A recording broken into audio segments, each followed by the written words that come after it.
आज आपले समाज बांधव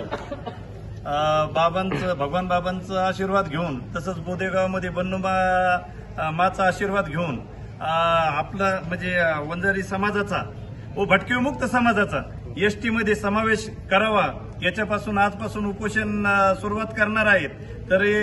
आम्ही सर्व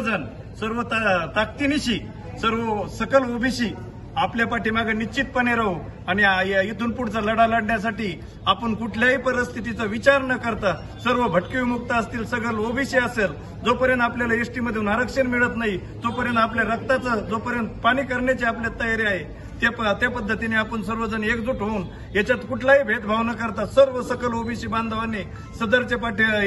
पाठिंबा द्यावा आणि ज्यांना आपल्याला अनेक गोष्टी ज्या गोष्टी आपल्याला करायच्या आहेत आपल्याकडे पाहिलं तर बाकीच्या राज्यामध्ये जो भटकेविमुक्त समाज आहे आज जेव्हापासून आपलं संविधान लागू झालेलं आहे त्या दिवसापासून आपण एसटी मध्ये आहोत। या राज्यकर्त्यांनी आपल्याला इथून मागे दाबण्याचा प्रयत्न केलेला आहे आणि आपला आवाज हा निश्चित दिल्लीपर्यंत पोहोचण्यासाठी आपण उपोषणकर्त्यांच्या पाठीमागे आहोत आणि वेळ प्रसंगी आम्ही सर्वजण तुमच्यासोबत उपोषणाला बसू असं बंधुमाच्या चरणी आम्ही ग्वाही देतो आणि आपल्या लढ्यात यश लाभो हीच बंधुमा बोदेगाव शहराच्या चरणी प्रार्थना करतो।